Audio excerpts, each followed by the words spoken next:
सबको लगी है आस, उम्मीदों का बजट आएगा सबको लगी है आस। चुनाव से पहले के बजट में क्या क्या होगा खास, चुनाव से पहले के बजट में क्या क्या होगा खास। जोगीरा सारा रा रा रा, जोगीरा सारा रा रा रा, सारा रा रा हो या आम, खुल के जिए हर भारतवासी, खास हो या आम। जोगीरा सारा रा रा रा, जोगीरा सारा रा रा रा, सारा रा रा रा, जोगीरा सारा रा रा रा, सारा रा रा रा, जोगीरा।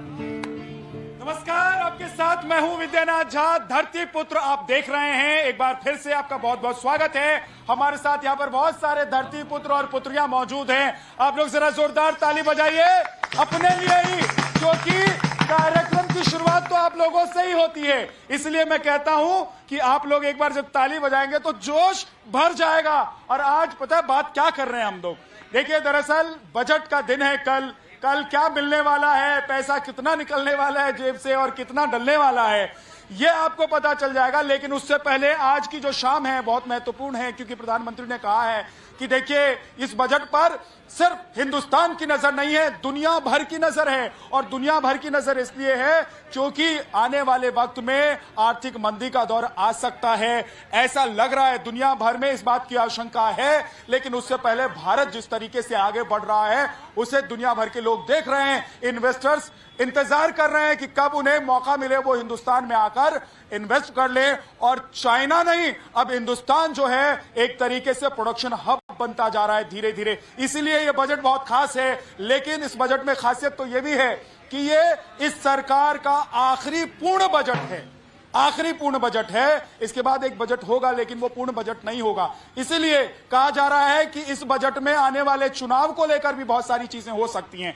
यानी कि चुनावी बजट भी हो सकता है। चुनाव में कैसे आम लोगों का ध्यान रखा जाए, कैसे वोटर्स का ध्यान रखा जाए, ये सरकारें करती आ रही है। तो क्या इस बार के बजट में ऐसा होगा? आम जनता क्या चाहती है, आम जनता को कैसा बजट चाहिए, यही जानने के लिए धरती पुत्र के मंच पर जो लोग हमारे साथ खड़े हैं उनके पास हम जाएंगे। भाई साहब, जरा अपना नाम बताइए। राजेश मंडल।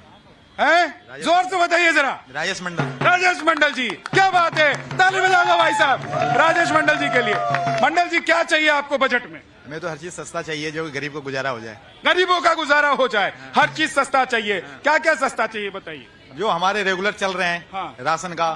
हाँ। और राशन का सामान जो है वो सस्ता मिलने लग जाए। हाँ जी, कहाँ देख रहे हैं, कहाँ देख रहे हैं उधर? हाँ, क्या नाम है? राकेश कुमार नाम है मेरा। राकेश कुमार नाम है। अच्छा। और जनता से मैं ये एक सवाल पूछना चाहता हूँ, जिस समस्या। जनता से ही सवाल पूछ रहे हैं भाई साहब, ये जनता ही है और जनता से ही सवाल पूछ रहे हैं। कोई बात नहीं, पूछ लीजिए। जनता से ही सवाल जानना ये चाहता हूँ। हाँ। जिस समस्या का समाधान आप ढूंढ रहे हो, वो समस्या ही भारत का रोजगार है। जिस दिन समस्या खत्म हो जाएगी उस दिन भारत का रोजगार खत्म हो जाएगा। और नहीं ऐसा है तो किसी भी कोई भी व्यक्ति हमसे इस चीज को बताइए कि समस्या ही रोजगार नहीं है, तो ये बताओ मुझे, कोई भी कितने इस बात से सपोर्टेड, आप सपोर्ट करते हो या नहीं? सवाल क्या है, सवाल ही समझ में नहीं है। सवाल मेरा ये है कि भाई जनता हर जितने भी लोग यहाँ पर आए हुए सभी लोग समस्या है ना। तो समस्या ही तो भाई रोजगार है इंडिया का।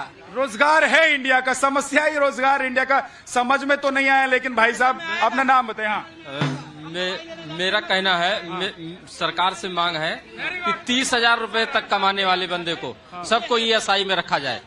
ESI में सबको रखा जाए। अच्छा। हाँ, ESI अनिवार्य होना चाहिए 30,000 रुपए तक। स्वास्थ्य के लिए आप कह रहे हैं? स्वास्थ्य अगर इस देश का स्वास्थ्य अच्छा है तो इस देश की गरीबी चली जाएगी। हाँ, ये बात तो है। अगर तो जोरदार ताली बजा दो भाई। देश में हर व्यक्ति का स्वास्थ्य अच्छा रहना चाहिए, और स्वस्थ है व्यक्ति तो कुछ भी कर लेगा, काम धंधा सब ढूंढ लेगा। जी, क्या नाम है जी आपका? मेरा नाम सोमलाल है। क्या चाहिए आपको इस बजट में मोदी जी से, क्योंकि कहा जा रहा है कि ये विश्व गुरु बजट होगा? बजट में तो यार सही चल रहा है, बिल्कुल बढ़िया चल रहा है। 19वीं सदी ब्रिटेन की थी, 20वीं सदी अमेरिका की है, 21वीं सदी हमारी है।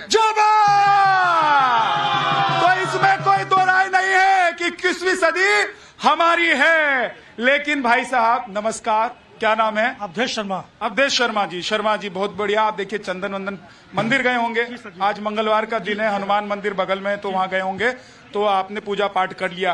तो क्या कहा इस बार बजट में, भगवान से क्या कहा कि क्या चाहिए बजट में कल जो आने वाला है? सरकार को ये गरीबों की तरफ ध्यान देना चाहिए। हाँ। जो इस तरह की महंगाई बढ़ा रखी है, आने जाने का साधन है, पेट्रोल की समस्या है, और पेट्रोल से ही सब चीजें महंगी होती हैं। हाँ। तो उस पेट्रोल डीजल आप कह रहे हैं कि उसकी कीमत कम हो जानी चाहिए, और गरीबों के लिए हाँ। विशेष तौर से कुछ रियायत देनी चाहिए, हाँ।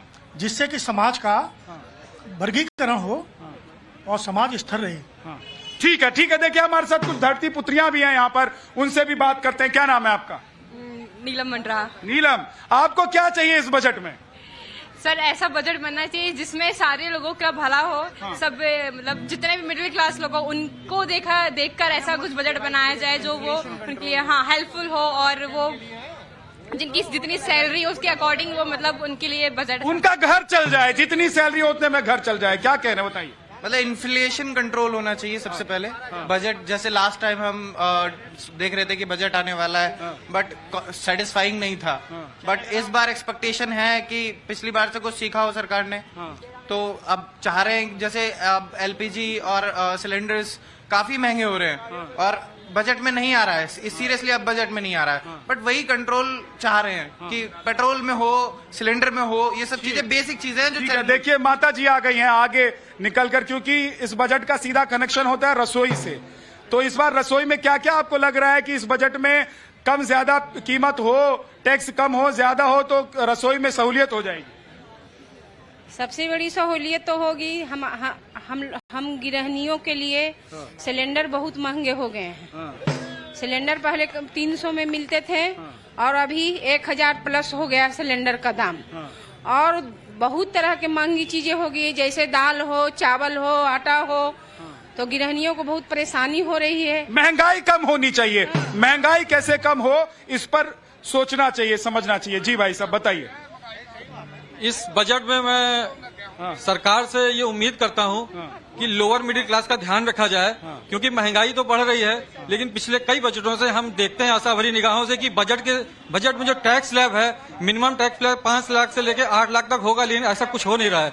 इस सरकार से मेरी ये गुजारिश है, सरकार में बैठे हुए लोगों से, कि महंगाई बढ़ रही है लेकिन हमारी तनख्वाहें नहीं बढ़ रही हैं, और हमारा टैक्स स्लैब को थोड़ा सा इंक्रीज किया जाए। टैक्स स्लैब को इंक्रीज किया जाए। मिडिल क्लास जो है वो नजर टिकाए हुए है कि इस बार मिडिल क्लास को कुछ मिल जाएगा। बुला रहे हैं, पास बुला रहे हैं। हाँ जी, भुट्टा खा रहे हैं? खा गए कि बचा हुआ है? अकेले अकेले खा रहे हैं? हाँ। कह रहे कि ईडब्ल्यूएस जो आरक्षण दिया गया गरीब सवर्णों को, उसमें है कि 8 लाख सालाना कमाने वाले लोग गरीब हैं, लेकिन जब टैक्स देने की बात करते हैं तो 2.5 लाख कमाने वाले लोगों को टैक्स देना पड़ता है। जब 8 लाख कमाने वाले लोग गरीब हैं तो 2.5 लाख कमाने वाले लोग टैक्स क्यों दे? कि भैया ध्यान रखिए, जो पैसा कमा रहे हैं उनका भी आपको ख्याल रखना चाहिए। क्या आप लोग क्या करते हैं?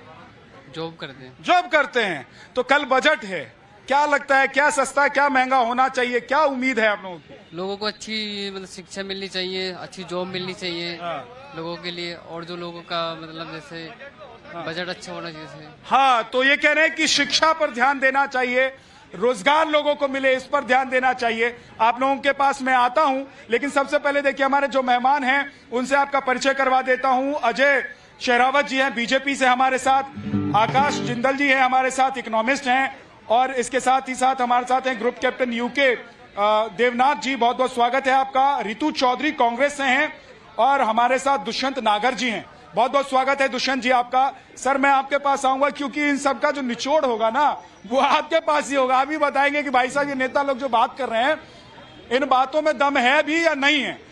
रितु जी ये बताइए कि अब इस साल ये आखिरी पूर्ण बजट है सरकार का, और लोग कह रहे हैं कि मिडिल क्लास को लेकर कुछ बातें हो सकती है अच्छी। क्या लग रहा है आप लोगों को? आप लोग विपक्ष में बैठे हैं, आप लोग तो कह रहे हैं कि हम भाषण वाषण ही नहीं सुनेंगे। देखिए हम क्या बताएंगे कि क्या अच्छी बातें हो सकती है। पिछली बार जो है दूध शतक अर्धशतक पार कर गया, जो है ब्रेड बटर इन पे जीएसटी लग गया, तेल जो है दोहरा शतक मार दिया, तेल ने, दालों ने दोहरा शतक मार दिया, जो आटा है वो अर्धशतक पार कर गया है। मुझे लगता है कि जिस हिसाब से मोदी जी की जो है महंगाई बढ़ रही है सुरसा के मुख की तरह, मुझे ये डर है कि इस बजट के बाद जो है आटा और जो है दूध भी जो है शतक ना पार करके शतक पे ना पहुंच जाए, मुझे तो ये डर है। और दूसरी बात जो है कि मोदी जी कहते हैं कि हम नौकरी देंगे, हम ये देंगे, लेकिन हर बजट में जो है ये चीजें पीछे पीछे सिकुड़ती चली जाती है, सिकुड़ती चली जाती है। आप बीजेपी वाले भाई से पूछ लेते हैं। हाँ जी जी, देखिए पिछली बार भी बजट में 5 लाख तक पर वैसे भी कोई टैक्स नहीं लगा था। आप सबको मालूम है पिछले कुछ सालों में कोविड क्राइसिस भी रहा है, यूक्रेन और रशिया का वॉर क्राइसिस भी चल रहा है, जिसके चलते व्हीट प्राइसेस भी बढ़े हैं। लेकिन अगर मैं बताना चाहूं पब्लिक को क्या क्या मिला, 80 करोड़ लोग को राशन फ्री मिला, वैक्सीन फ्री मिली, आज की डेट में 3 करोड़ से ज्यादा लोगों को प्रधानमंत्री आवास योजना के तहत घर पर छत मिली है, सिलेंडर भारत सरकार मोदी सरकार के आने के बाद ही लोगों के घर तक पहुंचा, उजाला योजना, उज्ज्वला योजना, प्रधानमंत्री विकास योजना, make in India, startup India, skill India, ये सारी पॉलिसी के तहत आज जितना एम्प्लॉयमेंट भारत में जनरेट हुआ है कांग्रेस के राज में कभी हुआ ही नहीं था। कांग्रेस के राज में हुआ नहीं था। जल्दी से जवाब दीजिए दुष्यंत विजय जी। मैं करेक्ट करना चाहूंगी अपने साथी को, बीजेपी प्रवक्ता को, कि इन्होंने 80 करोड़ बोला, वो 81.3 करोड़ है। पहले तो आप अपडेट होके आए कीजिए, ये आप बीजेपी को यहाँ पे रिप्रेजेंट कर रहे हैं। ये बोलते हैं कि महंगाई खत्म हो गई है, इन्हीं की बात में ये कॉन्ट्रडिक्ट करते हैं कि 81 करोड़ से ज्यादा लोगों को 5 किलो राशन देना पड़ रहा है। मोदी जी ने बोली ये बात, अगर उनको राशन नहीं दिया जाएगा तो वो भूखे मर जाएंगे। यानी कि ये खुद कहते हैं कि 81 करोड़ से ज्यादा लोग जो है भूखमरी के शिकार होने वाले हैं अगर उनको 5 किलो राशन नहीं दिया जाएगा तो। ठीक है सर, ठीक है सर, लेकिन अब मैं आपके पास आ रहा हूं क्योंकि देखिए जनता भी समझती है कि दो नेता बोलेंगे ना तो एक दूसरे पर आरोप ही लगाएंगे, लेकिन सच क्या है आप जैसे लोग ही बताएंगे। जी देखिए, सबसे पहले सच बता दूं, कांग्रेस की मेरी बहन ने कहा महंगाई बढ़ी हुई है, रशिया यूक्रेन वॉर की वजह से महंगाई एक ग्लोबल फिनोमिना है। अमेरिका पिछले 40 साल से महंगाई एक्सपीरियंस नहीं की थी, 9% पे इन्फ्लेशन पहुंची हुई थी। यूके, जर्मनी, एडवांस्ड इकोनॉमीज 9 से 10% पे इन्फ्लेशन पहुंची हुई है। और ये एक please, I never spoke on you, please allow me to speak. आज रशिया यूक्रेन वॉर की वजह से दुनिया भर की इकोनॉमी चरमराई हुई है। मैं डेटा देता हूं, उसमें कोई कमी निकाल सकता है तो निकाले। अमेरिका दुनिया की नंबर 1 इकोनॉमी, 2 क्वार्टर तक जीडीपी ग्रोथ नेगेटिव में रही है। यूके, जर्मनी, एडवांस्ड इकोनॉमी इस साल जीडीपी ग्रोथ नेगेटिव में रहने की उम्मीद है। हमारी इन्फ्लेशन तीनों इकोनॉमी से कम रही है। दुनिया में क्राइसिस होगा तो हिंदुस्तान पे कुछ ना कुछ इंपैक्ट तो आएगा ही आएगा। इंडिया की जीडीपी ग्रोथ इस साल भी 6 से 6.8%, यानी हिंदुस्तान दुनिया की फास्टेस्ट ग्रोइंग इकोनॉमी आज है। इंटरनेशनल एजेंसीज ये कह रही है, आकाश अंदर आकाश जबर, इसमें तो शक नहीं है भाई साहब कि दुनिया में जो बाकी देश हैं उनसे हम ज्यादा अच्छा कर रहे हैं। ये बात हालांकि और है कि भाई साहब, हाँ भुखमरी में तो नीचे से 1 नंबर पर है। भुखमरी में हमारी हालत क्या है? जो रिपोर्ट आई है यूएन की, उसके हिसाब से भुखमरी में हमारी हालत क्या है? ये देखिए, ये पूछूंगा अभी, हाँ विशेषज्ञ से पूछूंगा। देखिए, मोदी सरकार का आखिरी बजट है इस साल का, और मेरे को लगता है पब्लिक को भी इसमें कर समझेंगे ये बहुत अच्छा बजट आएगा। इनकम टैक्स से भी छूट मिलेगा, और जो देश है, अमीर देश थे, वो आज भारत के साथ पीछे हैं। आज 5वें नंबर पे इकोनॉमी इनकी आ गई है।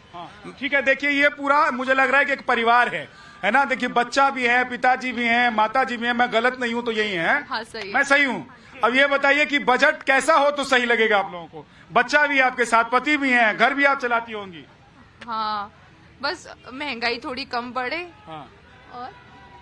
और उनकी तरफ देख रहे हैं। हाँ जी भाई साहब, और हम तो चाहते हैं कि बस टैक्स हमें थोड़ा सा कम पड़े। हम टैक्स तो बहुत ज्यादा, आप नौकरी करते हैं? बिल्कुल, हम सैलराइड हैं। हाँ, हम प्राइवेट नौकरी करते हैं। तो हमें बहुत ज्यादा टैक्स दे रहे हैं और उसके हिसाब से हमें जो फैसिलिटी मिलनी चाहिए वो नहीं मिल रही है। एग्जम्पशन लिमिट जो है वो बढ़ जाइए आप चाहते हैं। हाँ जी, बड़ी अच्छी बात है मेरी बहन कांग्रेस वाली ने जो कह रही हैं। इनके कांग्रेस के नेता हेडलाइन बनाते थे 28 रुपए की जो तो डिलक्स थाली खाता वो गरीब नहीं है। ये गरीबों का मजाक उड़ाने वाले आज बड़ी बड़ी बात कर रहे हैं, मोदी जी को गाली दे रहे हैं। आप जो बात कर रहे हैं सिलेंडर की, फिर जब 2014 से पहले 900 रुपए कुछ था, उस पर सब्सिडी देते थे जब वो 500 रुपए का पड़ता था। अरे बहन, आप कौन सी महंगाई की बात करें? आपने कौन सा रोजगार दिया, कौन सा डेवलप करने के लिए, देश के लिए आगे बढ़ने के काम बता दी? ठीक है, हाँ जी।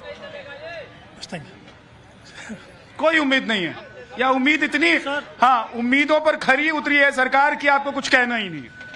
उम्मीदों पर तो खरे नेता के भी उतर ही नहीं सकते हैं सर, ये तो सिर्फ अपना ही स्वार्थ देखते हैं। अब देखते हैं क्या होगा क्या नहीं होगा, बड़ा मुश्किल है सर कहना। ये महंगाई तो बढ़ेगी बढ़ेगी सर, बढ़ेगी महंगाई तो बढ़ेगी, ये भरोसा है आपको? हाँ जी, हाँ जी, हम तो यही चाहते हैं जो बजट आने वाला है, ये खाने पीने के रोज जो रेट बढ़ रहे हैं, रोज ना जैसे ये दूध का रोज रोज रोज बढ़ता है, एक बार ये बढ़ा के खत्म कर दे, वही स्टॉप है, रोज रोज ना बढ़े। जय बात भैया, एक बार में बढ़ा लो, ये हर 2 महीने पे जो 1-1 रुपया बढ़ाते हो, इससे बढ़िया एक बार में ही 10 रुपया बढ़ा लो, पता तो चल जाएगा कि 10 रुपया बढ़ गया। जी दुष्यंत जी। सत्यानाथ जी, हमारे साथी ने झूठ बोला कि यूक्रेन रशिया वॉर की वजह से भारत में महंगाई बढ़ रही है। यूक्रेन रशिया वॉर की वजह से भारत को डीजल पेट्रोल जिससे बनता है वर्जिन ऑयल, वो $10 प्रति बैरल सस्ता मिल रहा है, पहली बात। दूसरी बात, भाई साहब ने बोला 5 लाख से ऊपर की जो आय है वो कर मुक्त है। अगर 5 लाख 1 रुपया आय है तो उस पर कर 2.5 लाख से लगता है। तो पहली बात तो 2 चीजें, सरकार कर 10 लाख से ऊपर कर लगाए, 10 लाख तक की आय को कर मुक्त करे। ये सभी जो रोजगार करने वाले लोग हैं, जॉब सर्विस क्लास के लोग हैं, इनको लाभ होना चाहिए। दूसरा, डीजल पेट्रोल पे प्राइवेट कंपनियों को मुनाफा कमाने का अवसर दिया जा रहा है। जो रशिया से इंपोर्ट किया जा रहा है ऑयल, क्रूड ऑयल, उसको हिंदुस्तान में नहीं है, वो हमारे लिए आपके लिए अवेलेबल नहीं है, उसको विदेशों में बेचा जा रहा है, मुनाफा वसूली हो रही है। तो सबसे पहले सरकार को डीजल पेट्रोल के रेट्स, 1 मिनट सर, वो जवाब देना चाहते हैं। हाँ। सबसे पहली बात, रशिया यूक्रेन वॉर की वजह से मैं डेटा दे सकता हूं, क्रूड ऑयल $120 पर बैरल गया था, जिसका हर्जाना हर हिंदुस्तानी पे पड़ा था। दूसरा, दुनिया भर में कमोडिटीज उसकी वजह से महंगी हुई है। अमेरिका की इन्फ्लेशन का डेटा झुठलाएंगे ये, जर्मनी की इन्फ्लेशन का डेटा उठलाएंगे। दुनिया में सारी इकोनॉमीज आपस में कनेक्टेड है।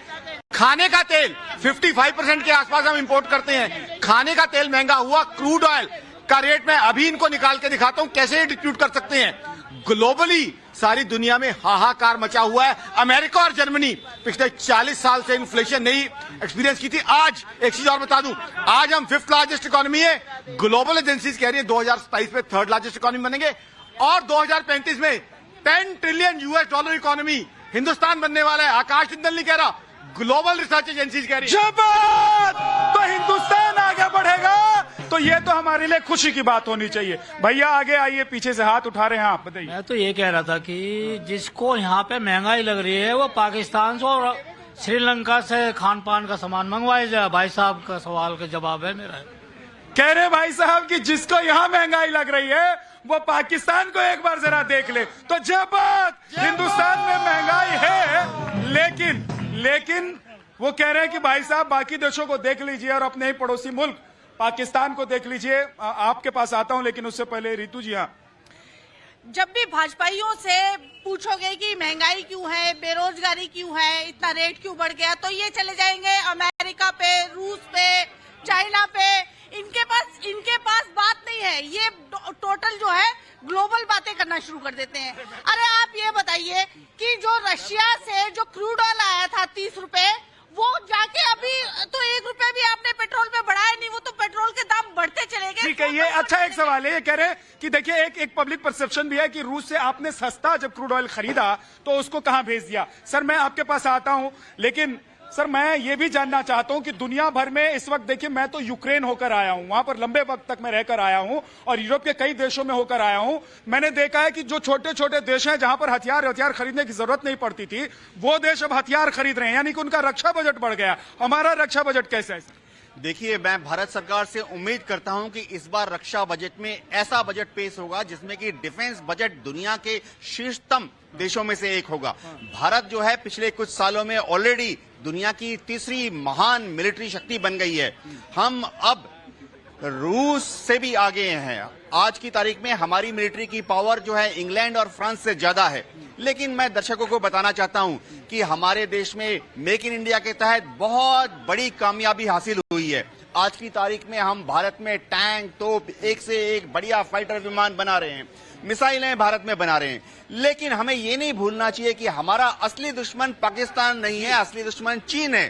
चीन का बजट आप देखें तो 300 बिलियन डॉलर है, उसके मुकाबले हमारा जो बजट है वो 80 बिलियन डॉलर है, यानी चीन का बजट हमसे 4 गुना ज्यादा है। तो मैं उम्मीद करता हूं भारत सरकार से कि इस बार ऐसा बजट पेश करेंगे जिसमें हम ना सिर्फ पाकिस्तान को भविष्य में नीचा दिखा पाएंगे, वरन अगर जरूरत पड़ी तो हम चीन को भी मटियामेट कर। ठीक है सर। हाँ, देखिए, ग्लोबल रेटिंग में भारत अच्छा कर रहा है, IMF भारत की अच्छी रिपोर्ट दे रहा है, लेकिन कांग्रेसियों के साथ समस्या क्या है, उन्हें मोदी जी से इतनी घृणा है।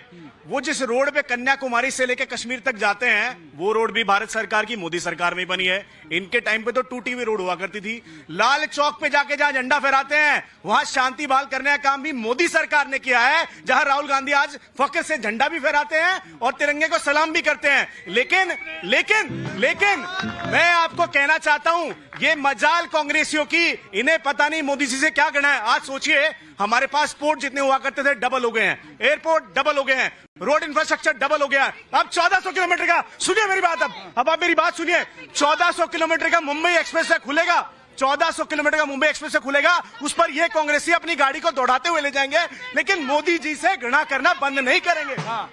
सब बेच दिया, अडानी को सब बेच दिया, और अडानी का भी अब सब लूट गया, और वो झोला उठाने की तैयारी कर रहे हैं। इनके पास क्या है, अब LIC चला गया, SBI चला गया, अडानी सब कुछ लूट के बर्बाद करके जाने वाला है। इनके पास क्या प्लान? हाँ, एक second. Delhi Mumbai railway corridor जिसकी बातें हो रही हैं, पहले शो में भी हुई, वो तो कांग्रेस ने शुरू किया। डॉक्टर मनमोहन सिंह की जापान के साथ एक महत्वाकांक्षी एक परियोजना थी। दूसरा, ये वैश्विक भूख का सूचकांक है, 121 देशों में भारत 107वें नंबर पे। ये देखना चाहिए। हाँ, एक सेकंड रुकिए, एक सेकंड बस। अभी अंबानी अडानी को गाली देंगे, अंबानी अडानी तो मोदी सरकार के नहीं है, ठीक है, वो तो कांग्रेस के टाइम पे भी अंबानी अडानी थे।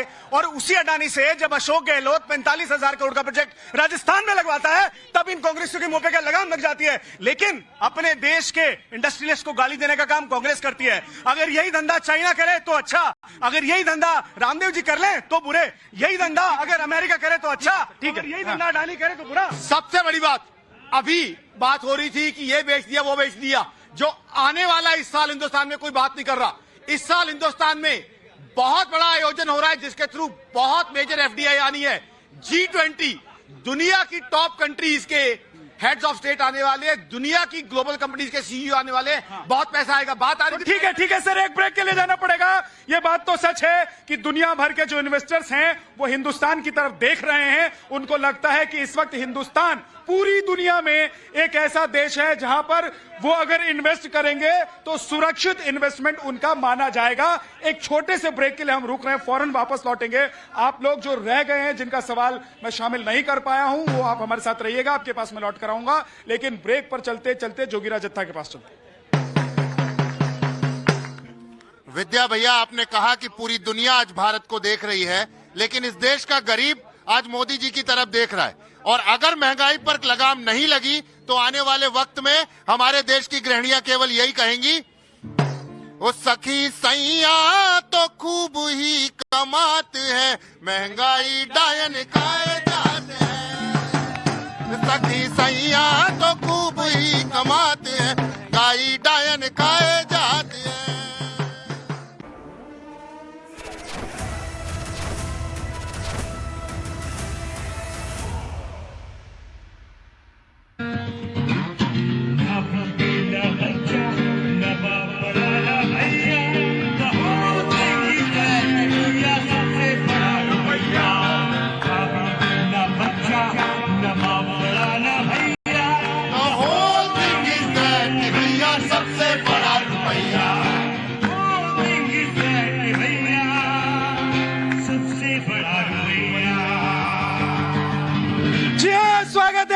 के बाद सबसे बड़ा रुपया भैया।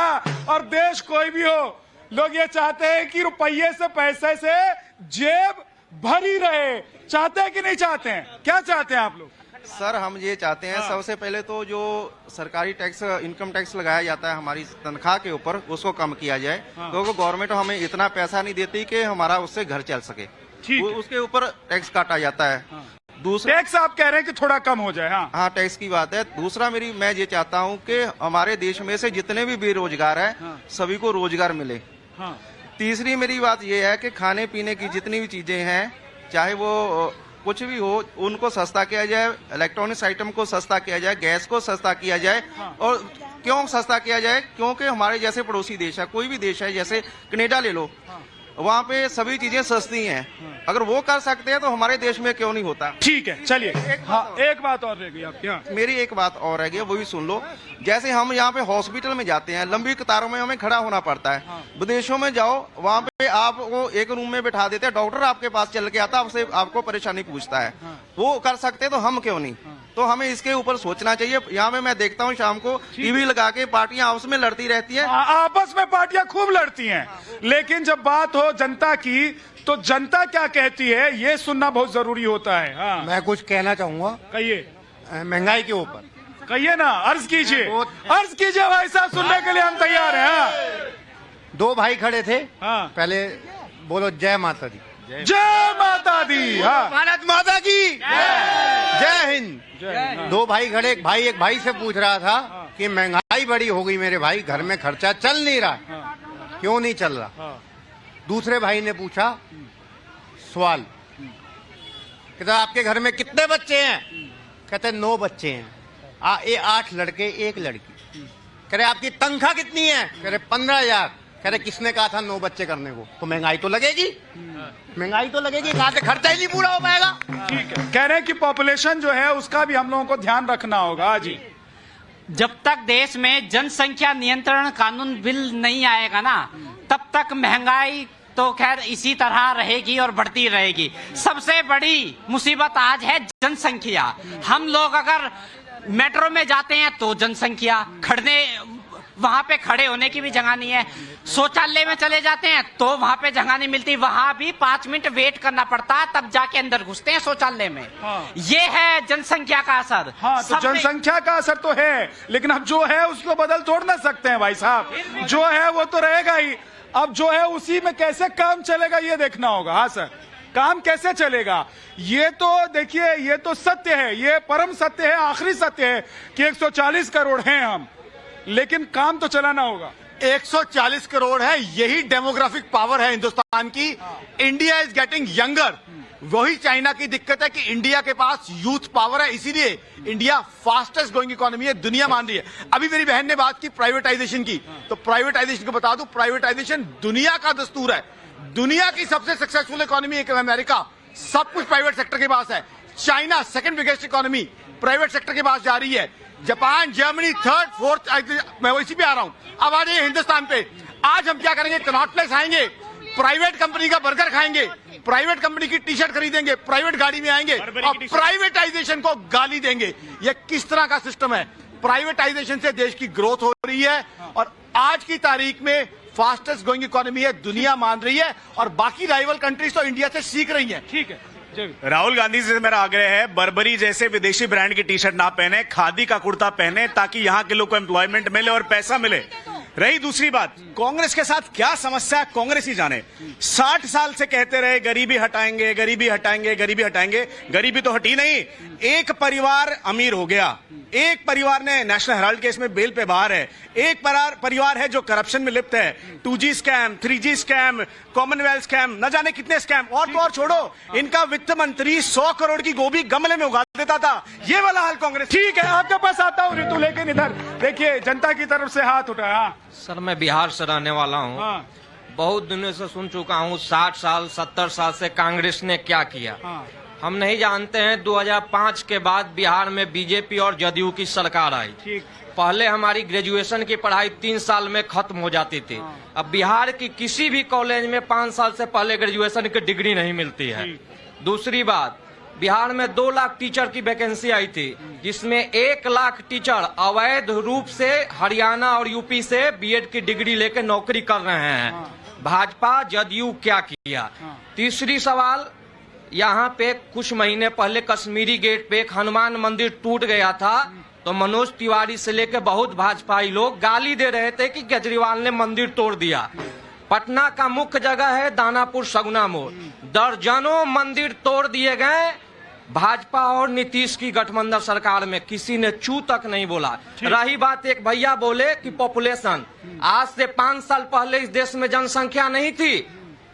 पहले पूछ लीजिए उनसे कि 5 साल पहले नहीं जनसंख्या थी। कि 10 ठीक है, नेता की तरह नहीं, हाँ जनता की तरह बोलना है जिसको वो, हाँ जी सर। जैसे हमारे पूर्व प्रधानमंत्री श्रीमती इंदिरा गांधी जी, उनके बेटे राजीव गांधी जी और अब राहुल गांधी जी, जब वे अपनी सुरक्षा नहीं कर पाए, क्या हमारे पप्पू लाला करेंगे हमारी सुरक्षा? चलिए ठीक है, हाँ जी एक सेकंड। हाँ, यहाँ पर बात होनी चाहिए सिर्फ रोजगार की, जो आज सबसे बड़ी परेशानी है युवाओं की। कौन सी क्लास में पढ़ते हैं आप? मैं इंटर करके मैं पढ़ाई छोड़ दी। मैंने क्यों छोड़ दिया आपने? पढ़ाई मैंने इसलिए छोड़ दी, जब MBBA करने के बाद में, BBA करने के बाद में लोग बाग बेरोजगार घूम रहे हैं, तो मैं 12वीं करने के बाद कौन सी डिग्री लूं? और मैं भी बेरोजगार घूमूंगा, इसलिए मुझे अपना घर का खर्चे चलाना, तो मैं एक छोटी मोटी सी जॉब करता हूँ अपनी, जो भी है। तो मेरा मुद्दा सिर्फ यही है, मैं यूपी से आया हूँ और मेरा कहने का मकसद ये है कि यहाँ पर जो बात हो ना, वो युवाओं की होनी चाहिए। जिन्होंने कहा कि पॉपुलेशन इस देश की यंग है, जब तक देश का युवा बेरोजगार घूमेगा ये देश आगे नहीं बढ़ सकता। ठीक है, युवा अगर बेरोजगार होंगे तो देश आगे कैसे बढ़ेगा? जी देखिए, पहली बात तो मैं हमारे भाजपा के प्रवक्ता जो साथी हैं, उन्होंने राहुल जी के बारे में बोला कि टी-शर्ट पहनते हैं, बर्बरी की टी-शर्ट पहनते हैं। तो मैं ये कहूंगी, उन्होंने तो एक टी-शर्ट में जो है 4080 किलोमीटर निकाल दिए। आप एक ही टी-शर्ट में निकाल दिए? एक ही टी-शर्ट में निकाल, मतलब एक ही टी-शर्ट पहन के 4000 5 महीने तक घूमते? जी हाँ। और मैं ये कहूंगी, लेकिन रितु जी एक ही टी-शर्ट में कैसे 5 महीने तक है? आप देख लीजिए, आप यात्रा में खुद देख लीजिए कि उन्होंने केवल एक टी-शर्ट पहनी है और एक ही ट्राउजर पहना था और दूसरे कपड़े नहीं बदले। उसका एक कारण था क्योंकि हमारा देश गरीबी में जो है आज 127वें नंबर पर है पूरे वर्ल्ड में। और ये जो बोल रहे थे इनके, ये मैं बताती हूँ ना आपको, मैं डेटा बता देती हूँ, मैं डेटा लेके बैठी हूँ सारे। मोदी जी 10 लाख का सूट पहनते हैं, कहते हैं कि मैं चाय वाला था, मैं अब इस बात पे तो चुनाव भी हो गया रितु जी, इस बात पे चुनाव हो गया, उसके बाद हाँ सुनिए ना, ये बार बार जो है ये राहुल जी के ऊपर सवाल उठाते हैं। मैं कहती हूँ वो जो है 2 लाख का जो है मफलर पहनते हैं, जो मेबैक का जो है चश्मा लगाते हैं। चलिए, लेकिन जनता को क्या मिलता है? दुष्यंत जी एक सेकंड, अब बिलाल भाई भी हमारे साथ आ गए। देखिए आपके पास आ रहा हूँ, बिलाल भाई भी हमारे साथ आ गए, लेट आए हैं, थोड़े से ट्रैफिक में फंस गए, ट्रैफिक भी समस्या है, इस समस्या का भी समाधान नहीं हो रहा। लेकिन बताइए कि इस बार जो बजट आने वाला है, लोग कह रहे हैं कि मिडिल क्लास को लेकर थोड़ा सा कुछ अच्छा हो जाए तो अच्छा लगेगा। देखिए, पहले तो मैं ये बताना चाहूंगा, जिस तरीके से बजट की बात हो रही है, आज देश को 2014 से पहले जब पर कैपिटा GDP हमारे देश में अंदर बांग्लादेश से 1.5 गुना ज्यादा थी, और आज की स्थिति में पर कैपिटा GDP जो है हमारे बांग्लादेश से कम है, और बेरोजगारी दर देश के अंदर नीचे घटती जा रही है। सुनिए मेरी बात, मैं बता रहा हूँ बजट में क्या मिलने वाला। आप लोगों को पता नहीं है देश के अंदर महंगाई कितनी है। कोरोना के बाद भी हम लोगों को देखिए, जब देश के अंदर 2 साल कोरोना रहा, उसके बावजूद भी लोगों ने सरवाइव किया। लेकिन ये सरकार क्या करे? सरकार जो होती है वो सिर्फ वादे कर रही है। दिल्ली ठीक है, वादे करे, एक मिनट वक्त नहीं है, थोड़ा सा वक्त नहीं है। देखिए, हमारे जो साथी हैं, विद्वान साथी, सपने दिखा रहे हैं, जो सपनों के सौदागर, उन्होंने कहा निवेश आ रहा है। हैंडले एंड पार्टनर्स की रिपोर्ट गूगल पे पड़ी है, सुपर रिच 8000 बंदा हिंदुस्तान का भारत छोड़ के चला गया पिछले 1 साल में, जो करोड़पति नहीं थे, करोड़ोपति थे। अगर करोड़पतियों की पिछले 8 वर्ष की संख्या निकालोगे तो 13 लाख है। ठीक है सर, जरा आप रक्षा की बात कर लेते। रक्षा की बात नहीं, रितु जी अब 1 सेकंड रुकिए, रक्षा की बात कर लेते सर। अब फाइनल जो कमेंट है वो मैं आपसे ही चाहता हूं कि देश सबल बने, ताकि पूरी दुनिया जो है हमारे सामने नजर उठाकर देखने की हिम्मत न जुटा पाए। ऐसा बजट भी हमको चाहिए। इसमें कोई शक नहीं है, पिछले कुछ साल में हम बहुत मजबूत देश बन गए हैं। मैं फौजियों की बात कर रहा हूं।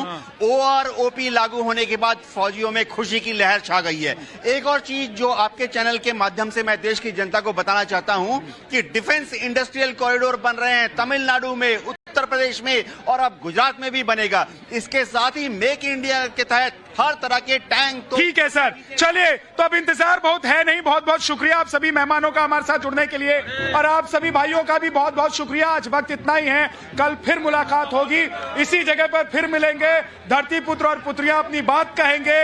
आज इस कार्यक्रम में यहां से इतना ही, लेकिन स्टूडियो से आपको देश और दुनिया की 50 खबर दिखाएंगे। और चलते चलते, जैसा कि हम रोज करते हैं, जोगिरा जत्था के पास चलते हैं ताकि इस कार्यक्रम को यहां से समाप्त किया जा सके। हुए एक सूत्र में देश का हर एक मुद्दा उठेगा धरती पुत्र में। जोगी